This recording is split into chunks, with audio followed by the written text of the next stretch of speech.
Hey everybody, Paul Canfield, back to you again for one of the 16,482 things make a difference when you're thinking about real estate. So, what are we doing today? Today is December 1st, 2025. Hope everybody had a good Thanksgiving. And I spent this last weekend not shoveling snow like you would think, but putting away my fall jackets that I had out for about a week. I have a very vibrant set of fall jacket colors, two of them, black and brown. But no longer need those now. We got all the white stuff outside, so it's now time for heavy winter coats. And on that note, we're going to talk about, well, let's talk about one of the most common questions we get, especially this time of year. People, when they're looking at homes, they say, what is the average heat bill? What does it cost to heat this place?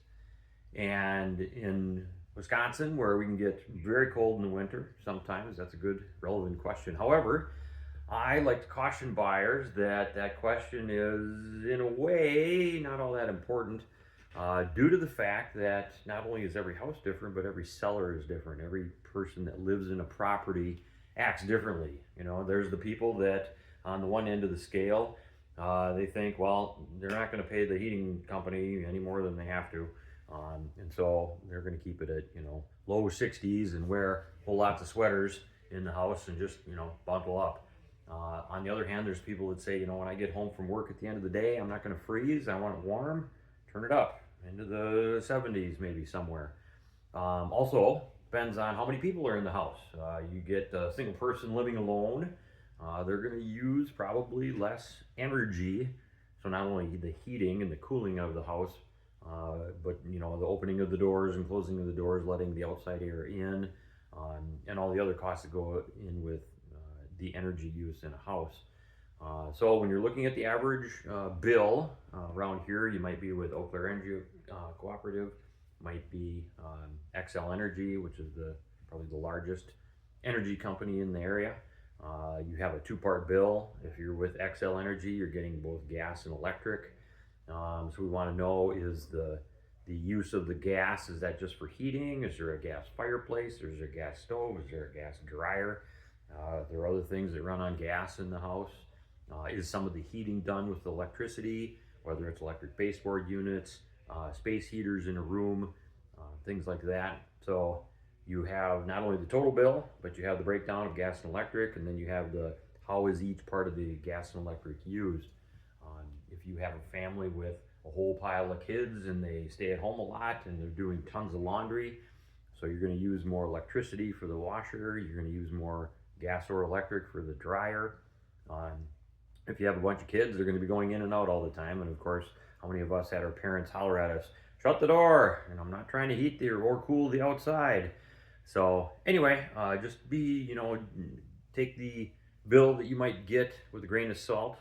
You could see two very similar homes built at a similar time, maybe the similar builder, and they could have very different heat costs based on who lives there and how they use the house.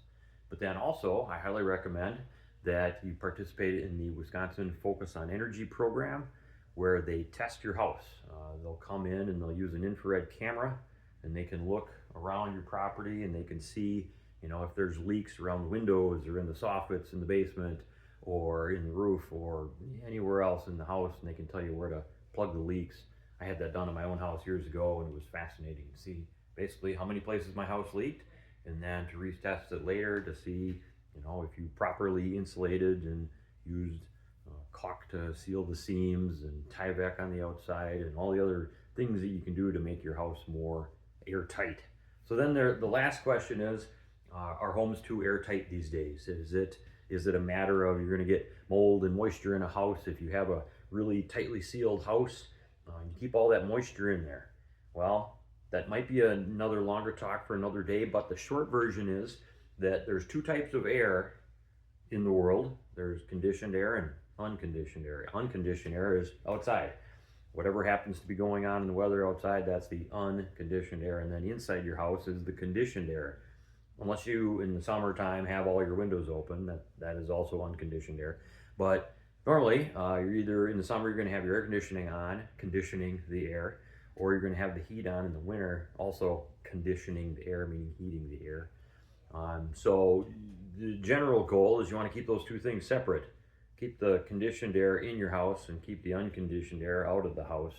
but then there needs to be an air exchange. There needs to be a certain amount of fresh air being brought in from the outside, used in the house, and exchanged to the outside. So if you don't have the proper exchange of air from the outside to the inside, back to the outside again, then you will get mold growth in your house because you have too much moisture. So you do want a certain amount of air going out, but you just want it controlled. You don't want it just leaking around your windows and your patio doors and out of your siding and things like that. So I would start with looking at what the current use is, but take it with a grain of salt, knowing that every owner uses the property differently. And then when you buy a house, get it tested by, in conjunction usually with the local power company, whoever provides power to the property. And then there are independent companies that do this testing, and they give you a nice long report with all the suggestions on what you can do to make your house better, more efficient, more green, use less energy, and seal your house up better, but also have the correct amount of airflow coming in and out so you don't get mold. So anyway, want to talk about these more? Give me a call. Otherwise, we will talk again more on 16,482 things that make a difference here at Copper Key Realty and Waterfront. Good talking to you. See you later. Bye.